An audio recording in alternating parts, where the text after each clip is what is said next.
All right, bang, bang. Today is Wednesday. It is April 13th. Welcome to the Dog Walk presented by Barstool Sports. My guest today in studio here is Ken Herzlich from Network Video Productions. Ken, I'm very excited to have you on. Oh, thanks, Eddie. Very excited. Thanks for having me.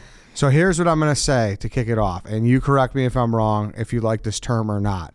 But the best way for people to really know what this is about is you're a Nightcrawler. That's accurate. Okay. Yeah. Okay, so exactly what you're thinking. If you've seen the movie with Jake Gyllenhaal, that's what you did. Right, but the movie was garbage. It was garbage. Did you didn't like the movie at all? I hated the movie. Really? I love that movie. Yeah, because he was just like a deranged lunatic. Yeah. I'm pretty chill. Yeah. It's a lot different. You didn't like the portrayal. No, I didn't like the portrayal, and the profession. I looked at myself as a professional journalist. Yeah. And Okay. I hopefully thought of it that way. As a professional journalist. Yeah. I mean, his performance was incredible, though. I really like him. Yeah. It brought a lot of attention to the field. Mm-hmm. That was based on a couple of guys out in Los Angeles who I happen to be somewhat friendly with. We've talked on the phone a couple of times. We've follow each other. Mm-hmm. That's great. Yeah, they're pretty cool guys. So you did this for 30 years. Yeah. You're now retired. Just recently, yeah. Just recently. So the gist of what you do is you have a souped up Crown Vic. Yep. You have a bunch of police and fire radios. 11 radios. 11 radios. Yeah. And whenever you hear something on the scanner, you just beat it to that pretty point, much, whatever. For the most part. Also, I would get calls. I had some tipsters that would call me, all kind of people from all different walks of life. And occasionally get calls from TV stations looking for stuff. Wow. So how did this start, Ken? How did you get into it?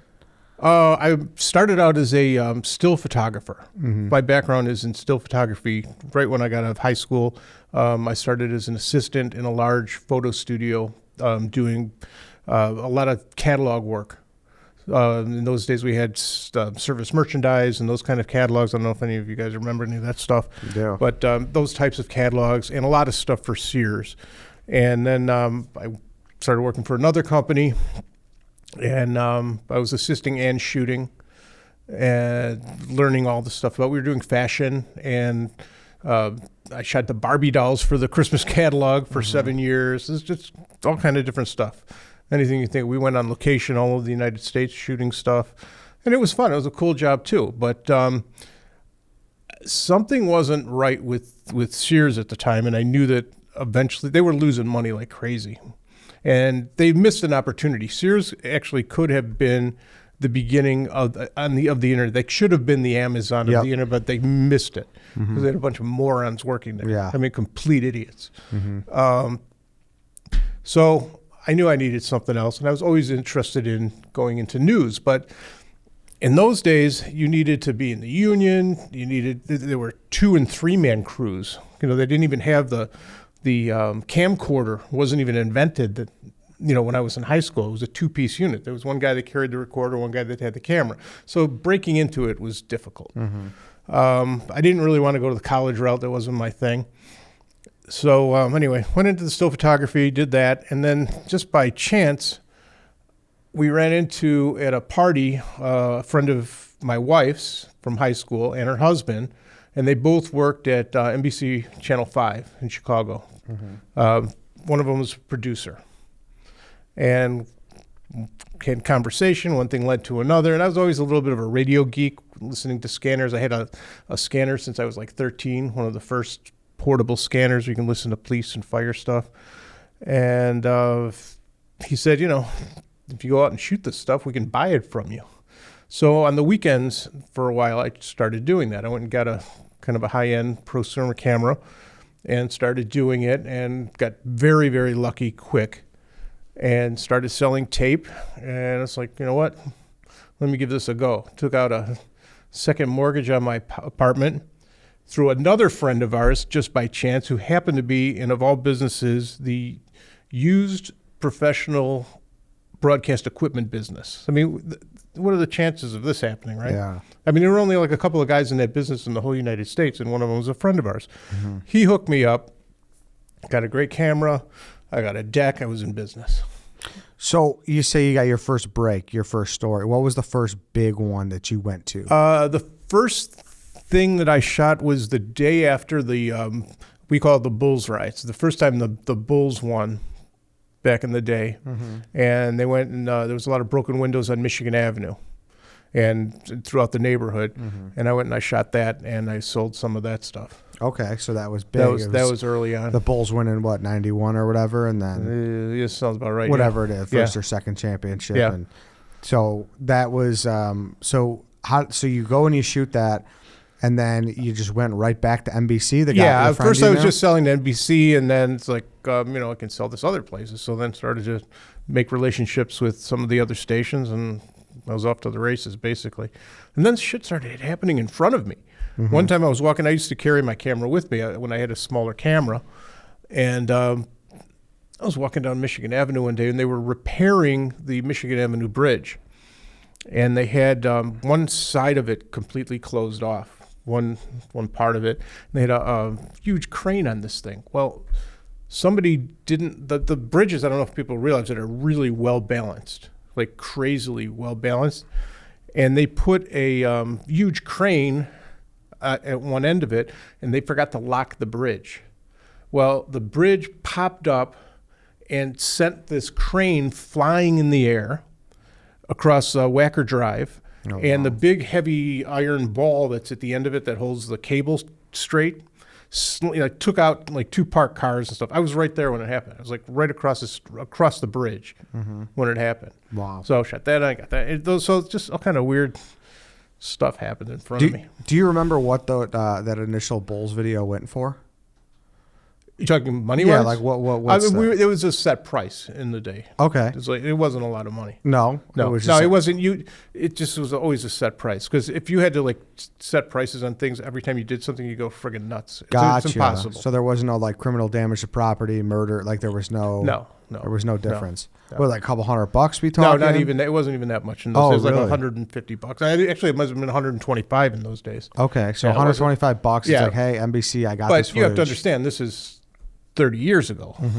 $125 was more than it is now. Yeah, for sure. So for sure. Yeah. So all right, so that's how it works, and then you end up. So you just probably had a camera. You were like the first. I always got the smartphone. You always had a camera on you at all times, huh? Oh yeah, that was the key. Always had a camera. Had to have a camera with you. Yeah. So I had this little kit set up with a bag. I had a scanner and a little camera, and I was always ready to rock. This is way before cell phones. Well, I always had a cell phone because of the still photography business. When we go on location, it was handy. But I had one of those first brick phone things. Oh yeah. Like they use in like those old Wall Street movies and shit like that. Yeah, they kind of Yeah, I had the cooler version. The Mitsubishi one was cooler than the Motorola. There you go. One. Yeah. There you go. And that was because you needed that for the tipsters, is what you're saying. Yeah, and also to contact the stations to tell them what you have. Okay. So you got to have to keep in contact with them. And was that a big issue as far as like deadlines and stuff? Like, you're like, hey, there was always deadlines. Okay. My whole life was deadlines. That's one thing that's pretty cool about being retired now, is I don't have to deal with deadlines anymore. You don't got to worry about that shit. Yeah. So what time what was your typical day like? When did you head out for the night and whatnot? I'd leave at, it depended. In those days, I used to stay out a lot longer than I did later on. I'd work from 10 o'clock at night till, I don't know, about 6:30 in the morning. So you're out. So you're the graveyard shift, essentially. Yeah. And I did that. I was working like 7 days a week for years. Oh, wow. And then finally I just was exhausted, and I'm like, I just got to cut it back to 6 days.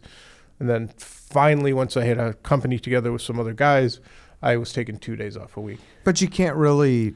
But I wasn't resting. No. Because I'm working at night. I still was sitting at home. I was literally sitting at home and working, listening to the radios and assisting the guys that were helping me. And like Friday, Saturday, I assume is the biggest night, right? It is, but it's goofy because there's so much crazy stuff, and you have to cut through a lot of the BS to find the good stories. And there's not as many news shows on, at least years ago. There are more now, but years ago there weren't as many news shows on Saturday and Sunday mornings. In some cases, years ago, there were only 3 stations that had them. Yeah. Now everybody has it. So. And so the big thing was, though, get this overnight footage for the morning news. Right. Okay. But I mean, for anything else too. I mean, if I would get something in the afternoon by chance, it was. Yeah, you're always kind of on the clock. There was never a set time, but that's when you would be in the car. I was pretty successful. My business partner, David Lasker, who was a competitor, and I looked up to him.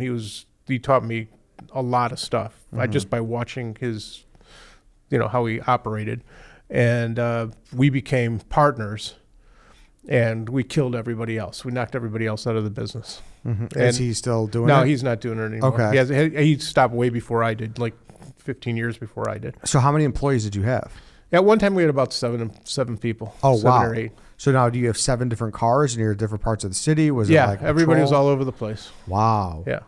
Holy moly. Yeah, So and in the this was- suburbs, we had somebody out in the northwest suburbs, we had somebody in Indiana.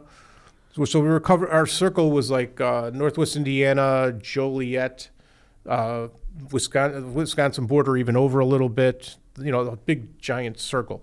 But, about 85% of our stuff came from the city. Yeah. And I was always a city guy. I was the downtown. I did the west side, south side. And, when it was busy and we had the manpower, we would have somebody sitting on the south side, somebody sitting downtown to cover downtown and west side. Wow. So there was that much skin in the game here where you could hire that many people and patrol this much area. There was a time, now not so much, but. And why is that? Just because of smartphones and whatnot? Yeah, I mean a lot of things, budget cuts and stuff. But there was a time when the stations were buying a ton of stuff. Oh yeah, just a ton. Yeah. So you patrolled around here? Is that just because you're the boss and you're from here? Yeah, and that's where you wanted to be. I picked where I wanted to go. Yeah. No, that makes sense. And why is there? And I knew a lot of the people. I mean, I knew a lot of the cops and the firemen. I had relationships. I mean, how often were you scared to be doing this kind of thing?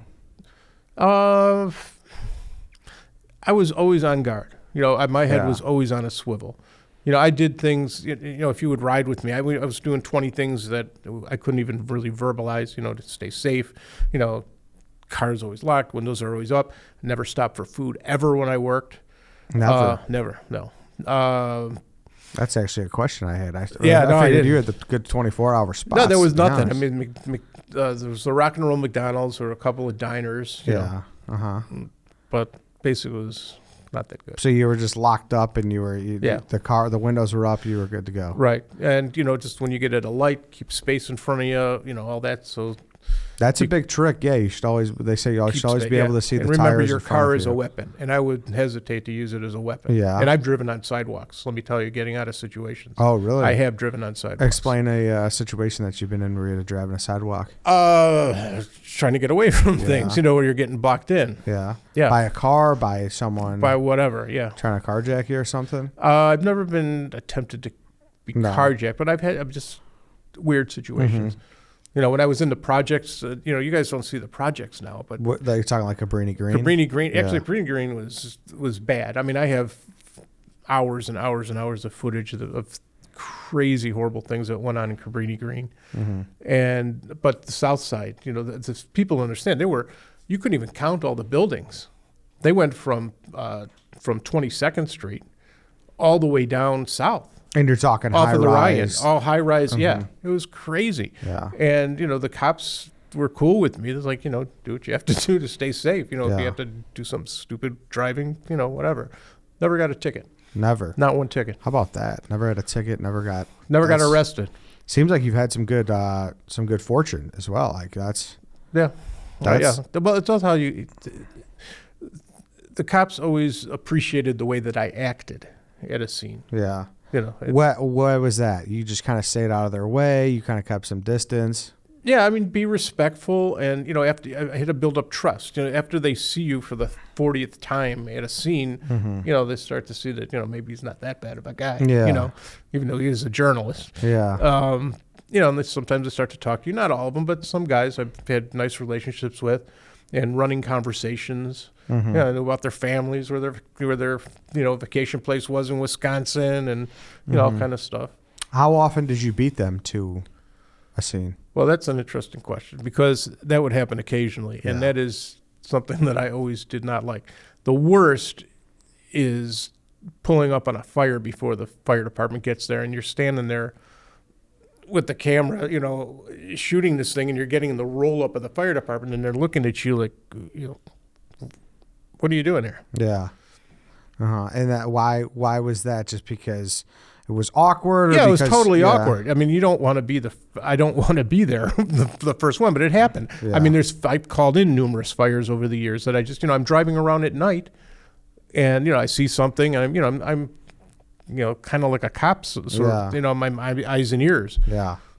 And I mean, I called in tons of things over the years, accidents that would happen in front of me, fires. And you try and make sure everybody's safe, make sure nobody's in there. And then I start shooting. Damn, that's really crazy though, man, because when you think those Cabrini Green and the two movies I always associate. You ever seen the movie Hardball with Keanu Reeves? I don't recall it. Yeah, so it's just like a baseball movie when they had that baseball diamond over there, and there's Candyman they shot over there too. Yeah, I just that's hard to imagine that you went over there so many times you just never had any problems. No, I mean I would be threatened and stuff, but the cops somehow protected me. I don't know why they did, but I knew just enough people that they saved my rear end a number of times. Mm-hmm. And so it was mostly fires. You said that you beat them to. But yeah, I mean there were a lot of police calls too. Yeah. Actually, quite a few. It depends what it was. I don't render first aid. I'm not a paramedic. That's not my my thing. But accidents, I do try to make sure try to calm people down, call for assistance, and I know what I'm asking for too. If somebody's pinned in, I get to tell the fire department it's a pin in. Send a squad with the jaws of life. It's just to save time. And a lot of the guys knew me at the fire alarm office too, and knew to trust if I was asking for something to send it. Rather than wait for the fire chief to get there and make the call. So there were very much so helpful aspects of doing this. Yeah. Yeah, because I mean, how many investigations did you take part of? Like, how was that ever a thing? Yes, there was a few. I was involved in a few different court cases. I was involved in one murder trial actually of a police officer that killed somebody, killed a homeless guy. I was not a direct witness to it. I was on the scene.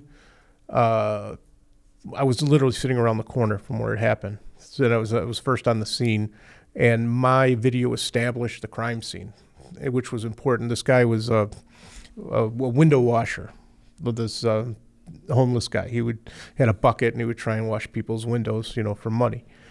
And this one cop shot and killed him, the off-duty guy. And I had to go to court for that. And my tape was used in the trial.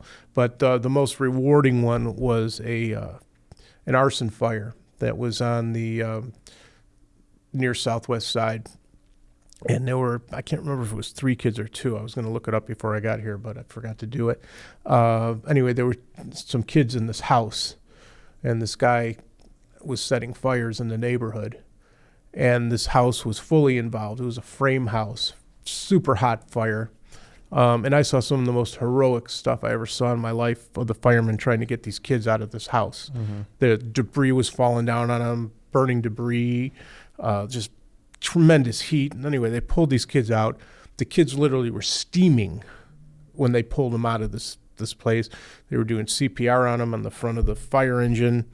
Horrific stuff. One of the worst things you could see, especially anything involving children is always, just the worst. Anyway, the state's attorney contacted me, and they wanted to use my video in the trial of what it looked like when they brought the kids out. And I went to the trial, and they used the video, and the guy was convicted of murder. And they ended up giving me an award from the state's attorney's office, which was nice. That is nice. But I would imagine that at some point that's too graphic to put on TV, though. Oh yeah, they because I know you said this for the trial. They cut around it. Believe me, they cut around it. Yeah. Okay, because I know you said this for the trial, obviously, but at what point, like, how much of your footage was like, hey, we can't do this, or were they a little looser back in the day? Is it better now? No. I mean, it depends. I try to shoot things tastefully. There's lots of different ways of doing that, blocking a body, just showing maybe the feet or something. Hopefully, if it's covered with a sheet, you shoot wide. You don't shoot tight. There's a lot of nuancy things that I would do, and that's what separates, good videographers from bad videographers is how you do stuff like that and how you finesse it. Gotcha. Yeah, that makes sense then. You had some tact here because you can't. Right. You don't want to be gross. I mean, in different countries, like in Brazil, they'll show anything. Yeah. I mean, you can't believe some of the stuff that is seen around the world on TV that we don't do. We in the day we did. We actually used to put the stuff in the newspapers, like in the old Daily News and the American paper. Those were The American was a picture paper, and they would have big, huge spreads of really graphic footage of horrific incidents. Wow. I mean, but we don't do that anymore. Yeah. But a lot of times I will, for the newsroom's sake, shoot a body to show what it looks like, so they have an idea when they're writing the story. Because a lot of times they'll say, "Well, how do you know he's dead?" Well, take a look because there he is. Yeah, take a look at the body. Right. Now, so you did that, you were cut around it, or you cut it gracefully and whatnot. But I'd imagine that doesn't work for you, though. You saw it. Oh, I'm seeing it all. Yeah. Yeah. So has this affected you? Oh, absolutely. Yeah. No question. Yeah. I mean, I've seen thousands of bodies, thousands. In every conceivable, possible, crazy thing that could happen to a body. Car accidents where the metal girders were like completely stabbed through a body. Mm-hmm. Just weird impalements. Mm-hmm. Guy that hit under a semi truck and ripped his head off from his upper jaw. Oh, wow. I mean, just crazy stuff. Not to mention burned things. It's bad. It's nasty. Was there anything that got you the worst? There was this one that was a horrible case. It was this lady who she just got a job working for one of the contractors that was working on the Kennedy, and they were replacing the Kennedy Expressway. They were replacing the bridges up above. And what they would do is that they would work at night, and they would block off one of the lanes of traffic. And up on the bridge, they had a jackhammer that was on a front end loader, a big, huge jackhammer, and it would break the pavement. And this is when they were removing the bridges. Mm-hmm. And a lot of the debris would fall onto the ground, and her job was to keep it in this lane that they had blocked off. And sometimes some of the stuff would fall into the active lane of traffic. But she wasn't supposed to step out of the lane that was blocked. And she was new to the job. I don't know how well trained she was. And just 1 second of lack of concentration, she stepped out of the lane, was run over by a semi-truck. Well, there was nothing left of her. It was like a Cuisinart. She got caught up in the dual wheels of the truck. And they literally, I swear to God, went with a shovel in a bag. There was a sock, a pair of glasses, and mush for a block. Wow. Yeah, that was pretty gross. That's bad. Yeah. Man. And, she was a mother. It was a nice job for her, making some decent money as a laborer. And just a horrible story. That's very sad. Yeah. Hey, everybody, let's take a quick break here from talking to Ken, and let's talk about Roman. You ever been in a situation where you're wearing a great outfit and everything looks good, your confidence is soaring, but then, you kind of walk in, you don't perform up to the potential that you can. You don't have to do that anymore because now you got Roman, and it is the secret to longer lasting sex. That's right. Roman, an online men's health company, is changing the game with these Roman swipes. You guys know the drill by now. It's a clinically proven way to last longer in bed. They're effective, easy to use, and they're fast acting, but they don't require a prescription. Roman can ship these swipes to you in discreet, unmarked packaging, and each swipe packet is small enough to hide in your wallet for whenever you need it. They're super easy to use. Just take the swipe out of the packet, swipe it on, let it dry. You're good to go. That's it. To get your hands on them, go to getroman.com/dogwalk to get $10 off, when you choose a monthly plan. That's getroman.com/dogwalk. getroman.com/dogwalk to get $10 off when you choose a monthly plan. Go get Roman. It's that simple, folks. Don't trying to use these old methods. Make sure you're using Roman, a clinically proven way to help you during sex. Okay, let's hop back into Ken. What about shootings? Obviously, people here in Chicago, they associate it with gun violence. Right. Ever been in the middle of any of it? Oh, I have been in the middle of it. Well, that was one of the things that kind of spurred the rapid retirement. Really? Yeah, I was going to a homicide scene on 79th Street. I was headed south on the Dan Ryan at 47th Street, and I was hearing gunfire, rapid gunfire. And you know the sound, obviously. I know the sound. I know the difference between gunfire and fireworks. Mm-hmm. Which a lot of people don't. Yeah. That's like the big Facebook group thing. It's like, Yeah. But believe me, I know my gunfire. Anyway, in front of me, what's happening is this is one of these highway shootings. The guy in front of me is getting blasted. And this was when, sorry? This is 6 months ago. Okay. Oh, wow. The guy in front of me is getting blasted. There's a car that's shooting at me. I didn't see the car that was shooting at him because it was just happening so crazily. But he got shot at. He lost control. He slammed into the guardrail, got in a big accident. And I'm like, I'm not going to stop right here. I'm going to get off and get help, and then I'll come back. So, and I knew exactly where he was on the highway. So I got off at 63rd Street. I passed the guy by with, smoke and debris flying all over the place. Plus, my car was hit by one of the stray bullets. Oh, wow. You hear this ping noise, very distinctive noise.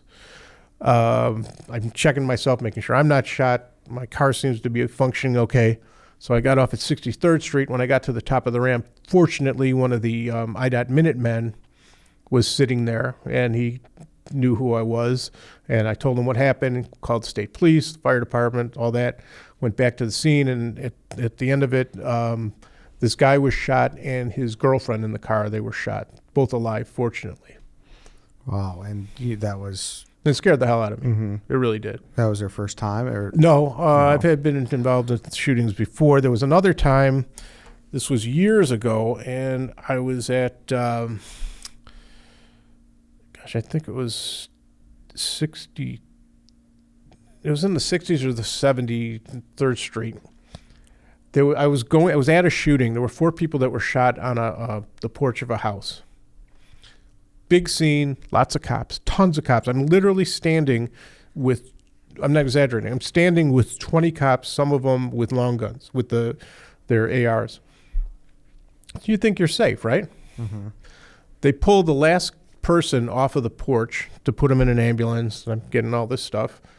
And all of a sudden, some guy comes up from the next block, screaming and swearing, and he starts shooting right towards where I'm with the cops, right towards us. And I have this on tape, and I'm literally up the cop's rear end. We're trying to hide behind one of the police SUVs on the ground, and all these cops are running, trying to catch this idiot. But, people have no fear. They just don't care. They have no fear whatsoever. And now, is this, when did you say that one was again? That was, it was a number of years ago. Okay. But again, on tape, crazy incident. So do you feel that it's just... That was in 2010, actually. 2010? Yes. It was on Marshfield, 66 on Marshfield. And what made it, the highway... Was it just because obviously you're older now and you could retire, or was there something about that highway shooting that made you more scared? Or what? There's something recently that has happened in the last, during the COVID thing. Just things have gotten nuts. Mm-hmm. Things have gotten nuts. First of all, the highway shooting is completely out of hand. And it's a phenomena. I don't know if people understand this in Chicago. It's a phenomena to Chicago.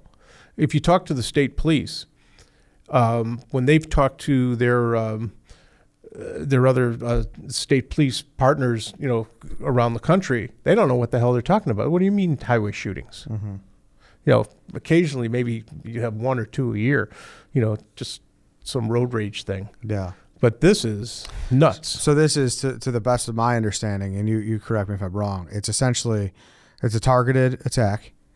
Not always. I don't think it is. I mean, they're saying that it is. Really? The police are saying that it is. I have other theories. Okay. Essentially what they say, it's a targeted attack. Maybe one gang member sees another one get on the highway, and you figure, hey, do it on the highway here. You'll be able to pull right off. Yeah. In and out, like it won't be, I think it's random. I think I think there's some percentage of them that might be gang against gang, but I think there's another percentage that it's random. I think it's also a gang initiation thing. Really? Yeah. I do. Wow. But they don't want to admit to this. The police, they don't want to go there. And I think in some cases it's the same shooter. I can't prove this, but that was my initial reaction just to covering this. And I don't think I'm incorrect. What makes you lean that way? What First of all, sometimes if you should see the shooting patterns on some of these, they're quite good. I don't know if you guys are into guns and shooting. It's hard enough to hit a target standing still. But some of these shooting patterns are quite tight. These are people that have done this more than once. And you think it's an initiation thing too? I do. Wow. Yeah. When do these typically happen? Like how would They're happening all the time, but mostly at night. Mostly at night. Yeah. It doesn't matter what night. No. Certain highway more than others. The Eisenhower and the Dan Ryan. Mm-hmm. Those are the hotter spots. Wow. Yeah. So you would probably not recommend people. Well, I mean, what are you going to do? Yeah. You got to get to where you're going. Yeah, you do. You're not necessarily safer taking State Street all the way south. No, yeah, or whatever, taking Lake or whatever. Right. Mm-hmm. Man, that's interesting that you think that way. And you think it's just It's my theory, but there's too many of them for some of them not to be connected. Doesn't make any. I mean, it's nonsensical. It doesn't make any sense. And you think there's a possible serial killer type situation? I don't know. It's possible, but they don't want to go there because then you've got a huge thing. Hysteria. Yeah. So how many of these would you get a week? Say in the past. Oh, we were getting them almost every day. Almost every day. Yeah, it was there getting was a to be highway shooting almost every day. Practically, yes. Wow. In the last 2 to 3 years? Yes. Wow. And kids are getting shot. Yeah, Little kids. I mean, there's a lot of innocent people. Yeah, it's horrible, man. There was the woman coming home from the White Sox game, I think it was. It's just the ricochet or the stray bullets. And who knows? When you lose control of your car, you don't know who else you're going to take out. Mm-hmm. Yeah, no, that's very scary.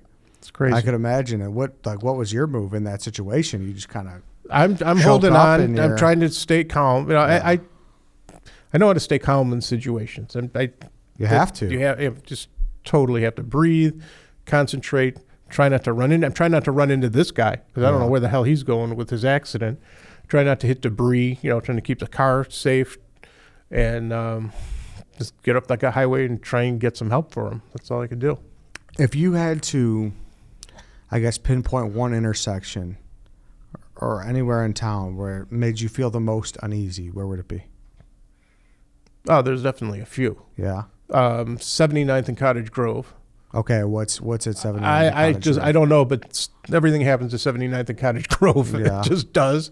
79th Street. There's a lot of stuff that goes on there. On the west side, home in pick a street. Mm-hmm. I've got hours of footage from these places. Yeah. And but there wasn't one that so that's based on scanner calls and like what something always happens. There wasn't one that kind of when you passed through it, you had that uneasy feeling ever. Is there anything like that? Yeah, too numerous to even recollect. Say. Yeah. What about this O Block that always gets coverage? Down in the far south end. Yeah. Some of those are rough. Mm-hmm. And that's just like you'll still go in there, no problem. Yeah, go. Mm-hmm. As long as the police are there. Yeah. So that's a prerequisite, though. If you're going to be around there, you got to have the round. Right. I mean, when they leave, it's time for me to get the hell out of there. Have you noticed like the impact of less cops on the street? Oh, absolutely. Yeah. It's a tragedy. Mm-hmm. It's really a tragedy. First of all, so many cops are retiring now. Guys that like the minute they're able to pension out, they're gone. There's like very little gray hair on the job anymore. Mm-hmm. You'd have some of these old crusty guys, and they're all gone. They're like, screw it, I'm out of here. Yeah. A lot of it is the people aren't liking the police lately, it's too bad because there really are decent guys. There's always in any profession, in any group of people, you'll have 1% of people who are jackasses. Mm-hmm. It's the same way in the police department, same way in the fire department. But for the most part, 99% of them are decent people. Yeah. And they're trying to do a job. They're trying to, they want to come home at the end of the day. Yeah. It's a tough job, man. It's a tough job. It's a tough job. Yeah. And have you personally witnessed a lot of that 1%? Like, is that Oh kind yeah, of hard I've to seen watch? it. Oh yeah, I've run into all of them. Yeah. And they don't like the press. They don't want me there. But then I'll find somebody else that is decent.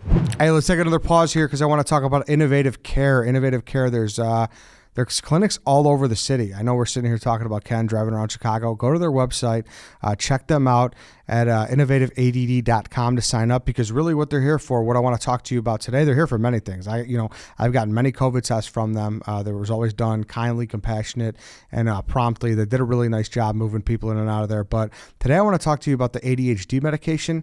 Obviously, everyone knows it's a total headache to get it filled, and that's why Innovative is going to make that easier on you. And the best thing about them is they're based in Chicago, and they're not just one of those refill clinics. It's a real licensed medical clinic, and you want to make sure you go to them when you get your ADHD medication, because after your initial appointments, you can set it up telemedicine. You could do it all through like a Zoom, Skype type deal, and it's just going to make the process much smoother and faster, to be honest with you. So go do that, innovativeadd.com. You must be an Illinois resident, and the best part about Innovative is they do take insurance, and a lot of places don't. So look into that, and make sure you're going to innovativeadd.com to sign up for your ADHD prescription refills. Okay, let's talk to Ken again. How was it covering last June of 2020 with the civil unrest and everything? It was horrible. Yeah. I was on Michigan Avenue. I was just across from the Nordstrom's building, over by one of the stores, and it happened quick. It happened like really quick. All of a sudden, everybody just started to descend on Michigan Avenue in downtown, and I had it on tape. A guy throwing a brick through the Pandora jewelry store on Michigan Avenue, and I was really, that was one of the nights I was pretty nervous because I got trapped in the traffic. I couldn't go anywhere, and my car looks like a police car, an unmarked police car. So they weren't too thrilled about me being there. Mm-hmm. They were knocking on my window and flipping me off. Mm-hmm. I do not like to be in a situation like that. Mm-hmm. Where you just got nowhere to go. No. So we shot a bit of footage, and I had guy Jim that worked for me, and he got in the middle of some of the stuff. He got some stuff. I said, "You got something?" He goes, "Yeah, I got some." I said, "Okay, we're getting the hell out of here. Enough." And that was it. Yeah. And now, how does it work from there, though? You got something. Okay, now it's like, hey, let's call 2579. Yeah. And let's. Is it a bid? People put in No, bids? no, there's none of that. We can't do that. Okay. Can't do that. No, everybody gets it. You have to give it to everybody? No, I don't have to, but you're going to piss people off. If you don't. Yeah. But, I mean, isn't that kind of just business, though? No, not in that business. No? No. So if you're like, I'm dealing with too many people. I don't want to piss anybody off. Yeah. And then they go to other places. You do not want to piss people off. Mm-hmm. So you're like, hey, here's the price. No, they have it's a set price. Okay. That's it. And I upload it. So years ago, you should have seen our cars years ago. So I had this car custom made. I had no back seat. I had 4 professional video decks built into the back seat. And I was making tapes as I was driving, copies. And we would physically have to drop a tape off at a station. So you can imagine the wear and tear on the car and us running into all these stations. Channel 9 was, up on Bradley Place off of Addison up there by Lane Tech. Yeah. You would have to run over there. If we needed to get on CLTV in the day, they were out in Oak Brook. So we're running all over the place. It was a pain in the neck. Mm-hmm. And then finally it came that we could upload this stuff. We started shooting digital, and we were able to upload it on the computer through in the car. Which was a major game changer.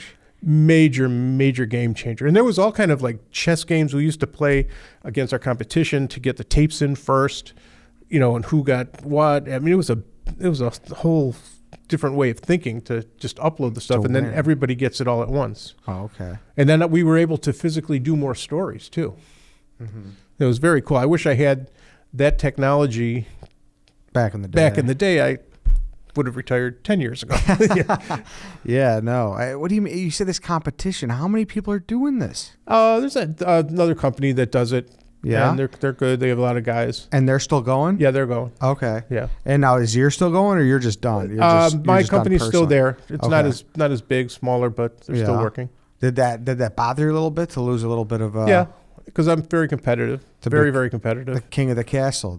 And I was. Yeah, I mean, it was a little. Yeah, I won't lie to you. Yeah, no, hey, Yeah. Hey, show it off, man. Hey, do a bat flip here. No, it was. It was a little discouraging to do that. I felt like he was winning, but whatever. Oh yeah, yeah. Well, that's all right. Maybe you'll Undertaker one last match. Never say never, right? I don't know. We'll see. You don't know. What do you think of these like scanner accounts on Twitter? I'm not thrilled with it because I like when we were the ones that had the information. Now anybody can get this stuff. And is that what has kind of hurt the business? Yeah, definitely. Yeah, that's hurt it. The Citizens app, those types of things. Mm-hmm. Well, now everybody's walking around. They have a video camera on them. Everybody has a video camera. Yeah. So whereas before you guys were one of the only ones to know about what's going on and it would get there quick enough. If someone's on the Citizens app walking down Michigan Avenue and they see something around the corner from them, they can just pull out their phone and beat you guys. But fortunately, everybody still shoots like crap. Yeah. They cannot shoot. Yeah. First of all, the camera's vertical. It should be horizontal. The whole thing looks terrible. Yeah. And it's flying all over the place, and they're giving a running commentary as they're doing it when you shut up. Yeah. Nobody wants that. Yeah. What I guess what's more rampant than people realize? Like I think that's interesting. We just talked about the highway shooting. It's like what else is there that's something big that you're like maybe people aren't talking about, maybe they are talking about, and it's like, hey, this is a real thing. You're not going to catch me on the red line, I'll tell you that. Oh yeah. Yeah, I will not take the red line. Did you have a guy on the red line? I feel like that would have been like a job in and of itself. No, my guy, we would run down to the stations when something happened, but they've got some serious problems on the CTA with some stuff. The problem is that overnight, you've got homeless that are sleeping on the trains. That's where they live, and they're living down in the subway stations overnight. So and there's a lot of them are mentally ill or on drugs, and there's a lot of problems. Yeah, is it past a certain point? Is there a good portion of the red line, or have you been seeing that it's all the way from Howard to the whole thing? Really? Because they're on the trains. They're riding the trains all night. Man, that's no good. Yeah. I wonder I don't know. I don't know how you fix it. I mean, there's not enough people. But I mean, getting back to what we're talking about with the police, I don't think people realize how short the police department is on bodies, on police officers. They cannot. It's impossible to keep up with attrition. Yeah, totally impossible. They can't hire enough people. They cannot get them through their academy fast enough to get them on the street, properly trained. They just can't. I mean, they're literally a couple of 2,000-3,000 guys short, and they just can't backfill fast enough. There's just no way. No, and they I believe they just lowered the requirements a little bit. Yeah, I think it used to be you needed an associate's, and correct. Now you might not need as much. Right. I don't know, man. It's a serious problem that needs to be fixed somehow. Yeah, and then I saw a billboard for I think it was some police department in Florida that was advertising for cops on the highway. Oh, really? In Chicago, yeah. It's like, why work in Chicago? Come to Fort Lauderdale. Come to Fort Lauderdale for the same thing. Yeah. No, I hear you, man. It's crazy. It's crazy. Was there any other like unintended perk? Like I said, do you know like where the cheapest gas is and like where the best 24-hour like you don't? Yeah. You know the best place. They're not open anymore. But there was a 24-hour garage. Originally it was a taxi garage. It was over on Halstead Street, right in between Division and Chicago Avenue. And those guys saved my bacon. I can't tell you how many times. I'd go in there. They knew me, and they had a lot of parts for the Crown Vics. I'd go in there with a bad alternator. I was in and out of there in 20 minutes. Really? I had a drive shaft. I was in and out of there in 45 minutes with a brand new drive shaft. Is it still there? They're there. They're open during the day. They're not 24 hours. Oh, really? But boy, did those guys save me. I swear to God. That's a good little fucking perk. Oh, there. man. You have no idea. Yeah. That's a shame. I feel like that should exist again. Yeah. 24 hours. That was cool. And they weren't jacking me either. I mean, they were giving me a really nice price. Good deal. Yeah. Wow. So what else is there, Ken? I mean, what else did we not get to that is like... it wasn't all fun and games. I mean, with this job, there was a lot of sitting and waiting. That was that was the hard part. It was just sitting in the car for tens and thousands of hours waiting for something to happen. And you have to sit and entertain yourself. You know, it was on the computer. I mean, I've learned and educated myself so much over the years of just, you know, on the computer. I didn't watch movies, but I would, you know, be in news sites. I have a lot of other interests that I would be looking up and things like that, putting together trips and things like that. What about, like, did you ever turn this into like private investigation or anything like that? No, I did a little teeny bit of video for some people like that. Because I feel like that's the stakeout game, you know? Yeah, like a couple of times I did some videos for people like that. What was that for? A guy was trying to see if his wife was cheating on him or No, something? it was they needed video of they were suing somebody after an accident. It was a whole thing. Gotcha. How'd you like those jobs? That was all right. Yeah, I tried to stay away from lawyers as much as possible. No, I hear you. Yeah, you're right. I guess that's just a lot of waiting around, but it just seems like now there's not a ton of waiting around anymore. Like there's action everywhere. Well, there is, but you have to wait for it, and it's not all something that's newsworthy. You got to. It was my call if it was bullshit or if it was news. You know, I would make the. You know, I wasn't just making the call for myself. I was making the call for the guys that were working for me too. You know, and that's if it interested me, then it was news. You know what I'm saying? Yeah. I mean, you just hear I had that judgment after a while. Yeah, it's just a gut feeling kind of thing. What is there like an area too that's like a little more scarier than people realize? Is there a little more aggressive than people realize? Is there anything like that?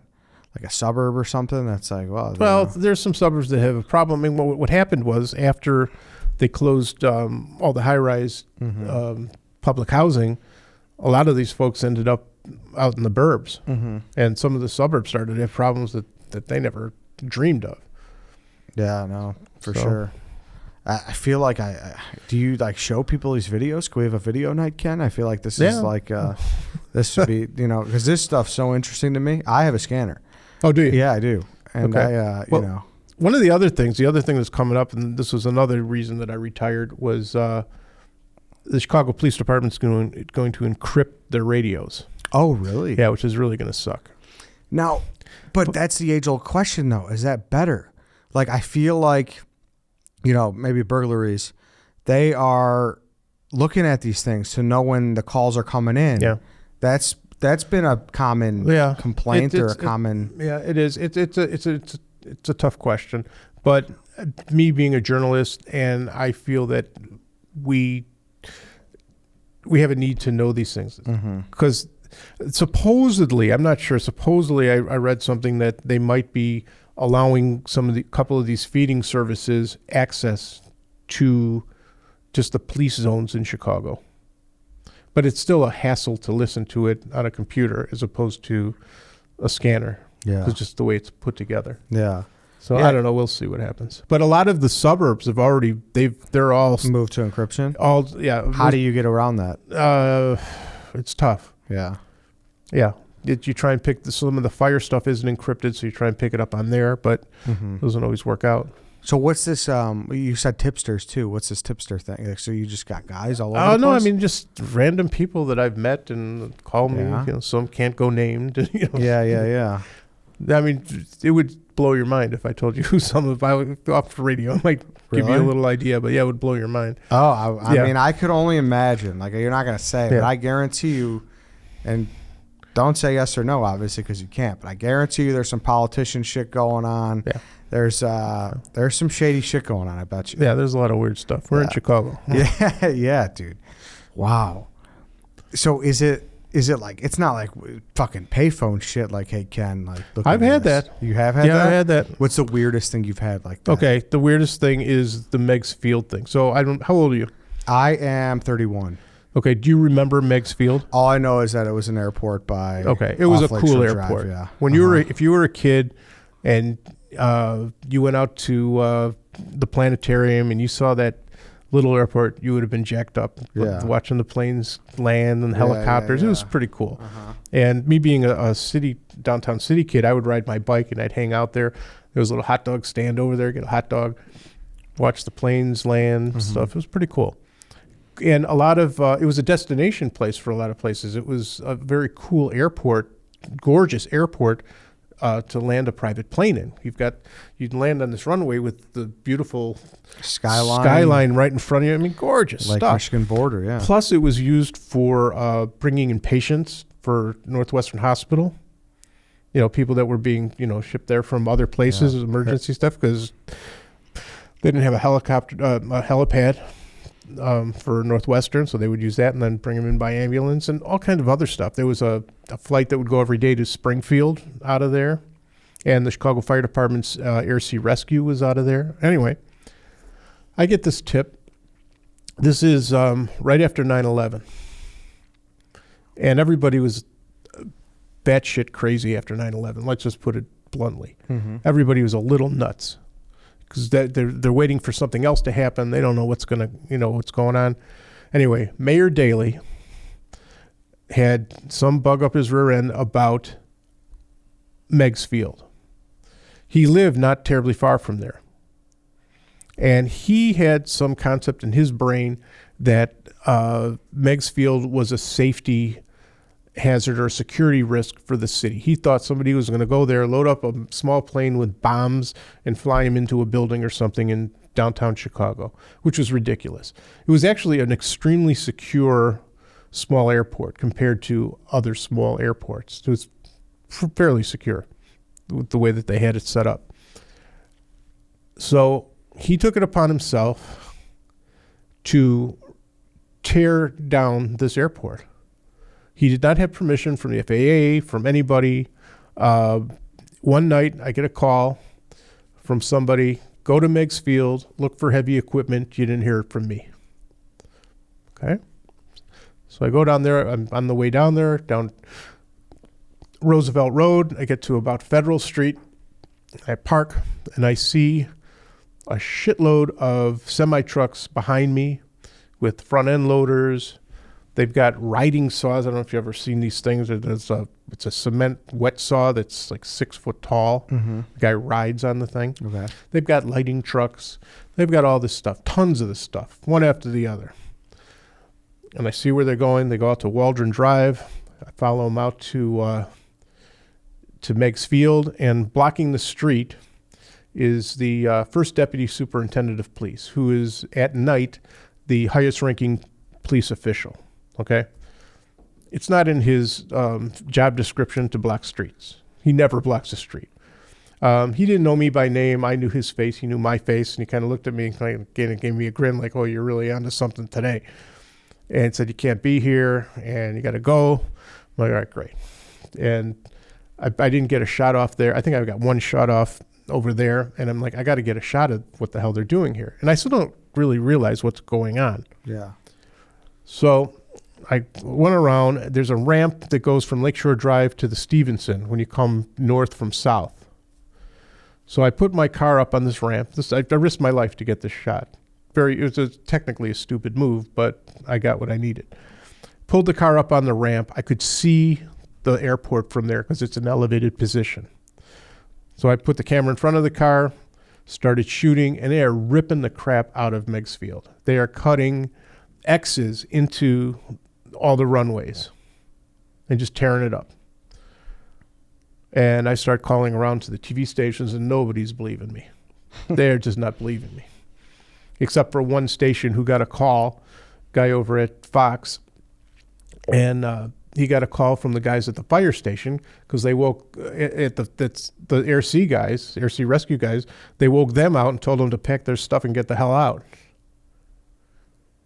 in the middle of the night. But this is where I got to go back. I feel like this is a situation where how did someone not pay more to make it exclusive? You can't. I mean, you can't do it. No, you can't do it. The stations can't. No, do it. I would piss. I would upset the other state. I have relationships with all these people, so I would upset them. Everybody wants it. So short term, it would have been a good move, but you're saying long term, it would have been okay. Because you hear that all the time, like, oh, we got this sex tape, but this isn't. This isn't paparazzi. Okay, this isn't an exclusive shot of, some star Nicolas doing Cage, some stupid crap in the in the middle of the night, and the one tabloid wants it. That's not the business we're in. This is straight. So I'm in clean, straight news. Okay, so you believe in just the widespread, like, make sure everybody knows the news business. So unfortunately, I mean, a story like that, which is huge, pays the same as when I go and shoot some weather. And I shoot, some plows doing something, and some people get stuck in a ditch. Man. So it's same, but at the end of the year, it averages itself out. That's crazy, because one is so much more risky for you than the other. Right. That's crazy. Right. But I guess that makes it sound. It's obviously it's pretty ethical if that's your. But you have to. I mean, it's impossible. It's hard enough bookkeeping wise, to be honest with you. I mean, it was a big hat. That was one of the things I hated about the job, was all the bookkeeping. I'd have to record all these TV stations, all the news shows, and I'd have to go through them. I'd fast forward through them to see what they use, what they didn't use, and then I'd mark a time down, and then I'd have to bill them. You have any idea how much work that is? And it never stopped. It's a lot, and fucking getting people to pay bills always sucks. It's brutal. Yeah. It's brutal. I know when you want to take a shot at right now. And the worst place on the planet, which is the worst place on the planet for bookkeeping, is a television newsroom. Horrible. Oh yeah, horrible. Yeah, just a bunch of people flying by the seam of their pants. Yeah, and everything's quick and on the air, and nobody knows what the other guy's doing sometimes. Yeah. And so the onus was on me to prove to them sometimes that it was used, which is ridiculous. Because the movie Nightcrawler, it showed it in an unethical way. Yeah, it was. That's not how it is. And he goes in and tells off the station director that's not how it works. You don't do that. That's not going to happen. No. Damn. Well, Ken, this was super interesting. I don't know if there's anything else here before I can shake you before you leave, but I feel like there were some wild incidents. Just one that comes. I mean, a lot of people. Did you see that documentary on Andrew Cunanan? I don't know if I did. This was the Gianni Versace murder.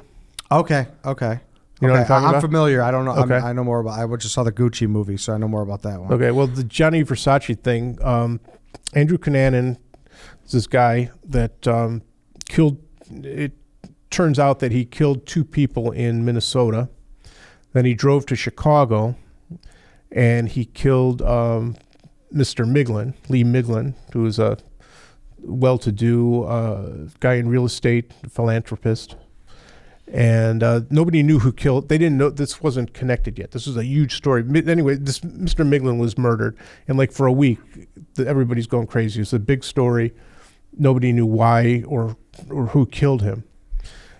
And there was a Jeep that was parked around the corner. They lived over on, I think it was Scott Street, between State and Astor.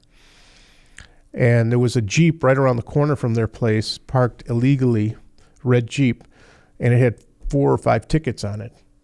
And one of the beat cops was writing tickets. Her name is Olive Dickey.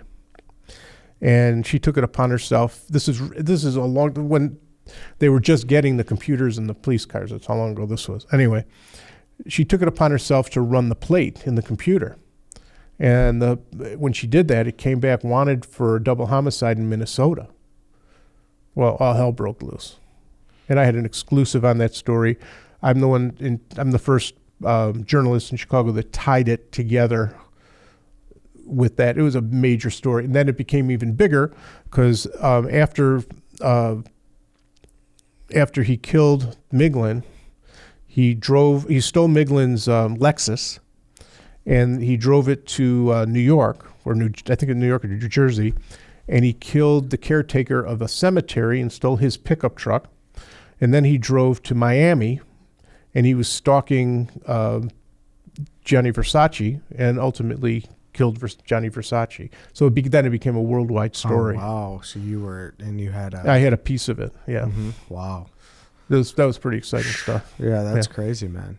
That's crazy. Did you ever attempt to soup up your vehicle to kind of make it more safe? Is that a thing? Or I had shatterproof windows on it. Not bulletproof, but shatterproof. So if somebody tried to hit me with a brick or something, the glass would hold. I had that kind of stuff. I had bulletproof vests And you would wear a vest when you I did. when you drove around? My back got all jacked up, and I had to stop wearing it because it was really killing me. It But makes you slump down or something. well, all the movement is from your lower back, and then I ended up having back surgery. I couldn't wear it after that. Couldn't wear it anymore? Yeah. Wow. Damn. Well, this is fascinating stuff, Ken. Thanks. Fascinating stuff. So, 30 years, you're definitely a man. When you know, there's more stories if you want to do it sometimes. Well, yeah. I mean, listen, I got nowhere to go, so I'm down to keep hearing stories. Is there anything like I guess historic to Chicago that you have? There's a number of historic stories. I mean, the first one early on was the Brown's Chicken Massacre. I know you guys did a really nice podcast on that. I listened to that recently, and quite accurate, by the way. Thank you. I was out there probably an hour after the police got there. There were 4. I didn't have it exclusively. There were 4 people out there. Phil Rogers, who works for Channel 5. At that time, he was working for WBBM Radio. Doug Cummings was out there. He worked for WLS as a radio reporter. David Lasker, who was my competitor at the time, and then myself. And we were all out there. And it was weird. Yeah. Was that when they found the bodies and everything? Yeah, obviously? It was a little bit after they found the bodies. There was still some of the family was on the scene, which was never cool. The police really were just totally overwhelmed. They were a little the Palatine police. They did what they could, but it would be a huge thing for anybody to have something like that. 7 bodies that were found in a freezer. Yeah. They didn't know how to deal with it, and then once we let the cat out of the bag, that thing built. I mean, I never personally witnessed it until then. Just a media dissension on the thing. By 9 o'clock in the morning, the place was surrounded by satellite trucks from networks. This is right in the beginnings of CNN. They were out there. All the networks were sending this is now a network story. So it was big. I mean, everybody was out there. It was just crazy. I was also covering at the police station when they were trying to do news conferences, and they didn't know how to handle it. The cops out there, they were just in so deep. It was just chaos. Huh? Yeah. Wow. That's that's a big one for sure. Yeah, that's crazy. A big one. And what about any like mob stuff, like any Tony Spilatro, anything like that? Joey the Clown? No, I mean I did do a store that was blown up in Berwyn, which I find out later was mob related. Yeah. So I'm sure there were a bunch of things that were mob related that I didn't know about. So yeah, I'm sure. Were you ever like propositioned by someone like that? No. Like to help them out, like a mobster, like hey, never. No.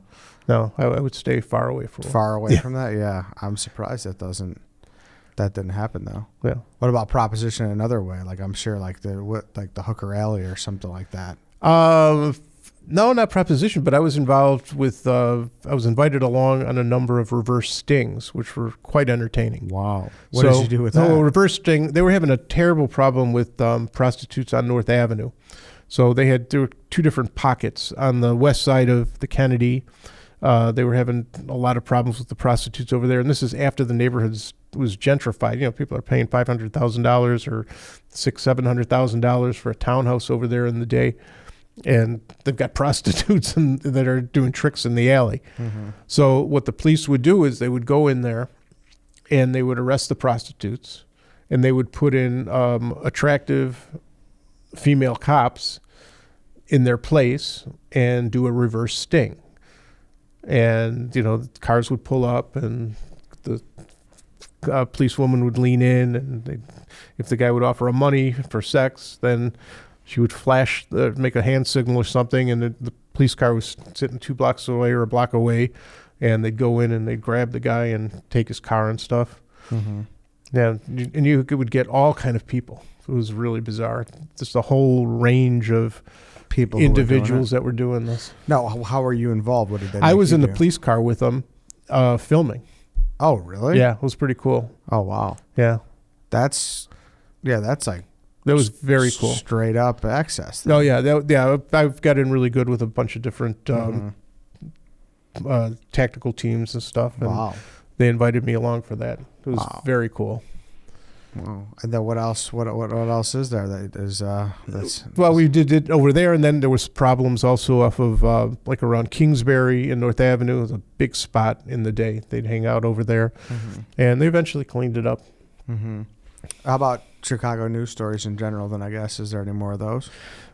There's tons. Yeah, there's tons. There's I know you tons. brought up the nightclub one. I remember that. Oh yeah, the E2 nightclub, which was just a horrific deal.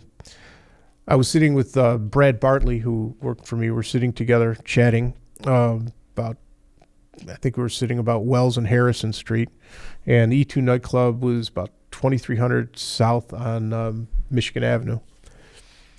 And I think the call came out as shots fired initially. That's what I recall it coming out as.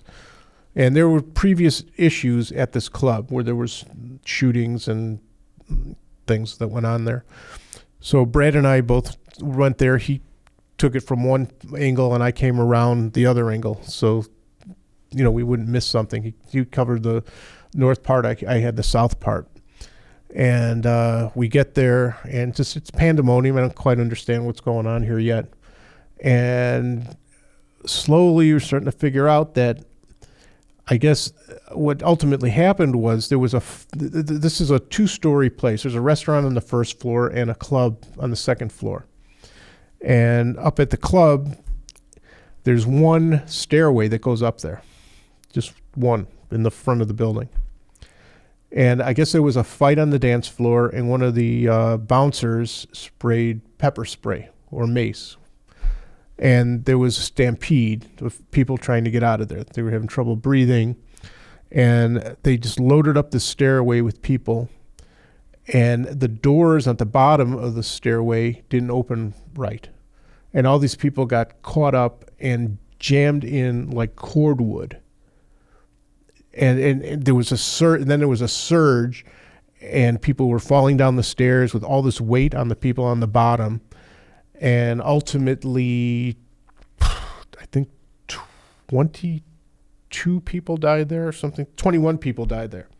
And countless people were rescued and were having respiratory issues. It was unbelievable. And you couldn't pull the people out from the front of the pile. And you were at the front of the pile right there? We were there. We have video of these people in the front of this thing. That's horrible. And then the bystanders are trying to help. And they're literally like the first ambulance is on the scene. There's like people throwing bodies and victims in the ambulance. You can only work on one person at a time here. And they ended up calling what they call an EMS plan 3 ultimately, which is 15 ambulances plus a bunch of fire equipment and manpower. And they were loading and taking them to the hospital. The ambulances were coming back and forth to all the trauma centers in the area. Yeah, it was brutal. And then there was a chain door in the back, and the fire department had to cut the chain in the back, and they were taking the people out the back. That's horrible. Yeah. Yeah, I've seen videos of similar stuff, and there's that one really bad one in Rhode Island, I believe it was. Rhode Island, in fact, Rhode Island was like 2 weeks before that. I ended up talking to the guy that was the cameraman that was in there, because I couldn't understand how he shot it. There was a fire in a club in Rhode Island, and it's legitimately one of the most horrifying videos I've ever seen. Yeah, and I said, well, how in the hell did you shoot that? He said, I turned the camera around backwards on my back as I was running out of the place. That's how he shot it. Oh, really? Yeah. Wow. Yeah, that was brutal. That's horrible, man. Yeah. And those both happened like within a couple of weeks of each other. It's crazy. Other crazy stories were the Lincoln Park porch collapse. Mm-hmm. So there was a 3-story building. This is over on Wrightwood.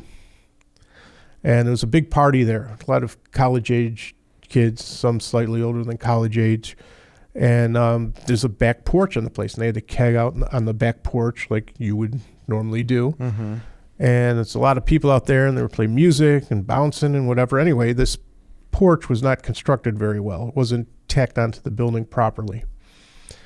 And there were too many people on the porch in the back, and the top platform of the porch, cracked open, dropped those people down to the second floor. The second floor then came down and pancaked down into the bottom floor was kind of a pit. It was subground pit, and they ended up in there. It was brutal. God, man. Yeah, and everybody was going crazy. So a lot of people were very severely injured, and some killed. That's And that actually, to be honest with you, was the worst in all the things I did. And I was in some crazy situations. That was the worst crowd I ever had to deal with. Really? Yeah. The worst crowd that I've ever dealt with were those kids that were at that group. As far as like people gathering around that were threatening me and stuff, more so than any place on the west side or the south side. Party? Or? Yes. Wow. It's unbelievable. I couldn't believe it. Wow. Man, yeah, that's bad. That's terrifying. Yeah, that was a huge story. And then after that, there was legislation to, build these things better and out of metal and things like that. How many people died in that one? Oh my God, That's all right if you don't know. 12. 12? Yeah, Jesus, that was back in 2003. That's horrible. Yeah. I mean, this is all horrible. I don't know how you're not deeply affected by this. Well, you just get numb to it? I compartmentalize it.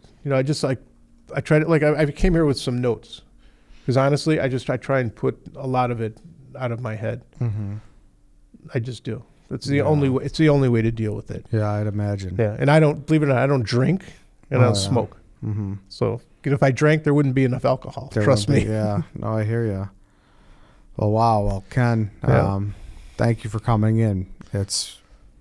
Sure, my pleasure. It's been very interesting. Very interesting for sure. And well, you can thank my nephews. Luke, shout out the nephew, Luke and Blaze Vitti. They were very persistent. They love your guys' shows. So yeah, thank you to Luke and Vitti. We'll get them some T-shirts or whatnot. Okay, cool. Appreciate it.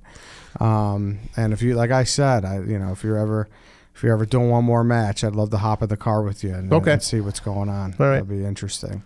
But all right, thanks a lot. Anything you got to get out there? Anything you want people to check out? Is there like a website or anything like that? Or no, I'm good. That's it. That's it. Thanks. All right. Thanks again, Ken. My pleasure. Appreciate it. All right, everybody. That's it for today. Thank you for watching. Thank you for listening. We will see you all tomorrow.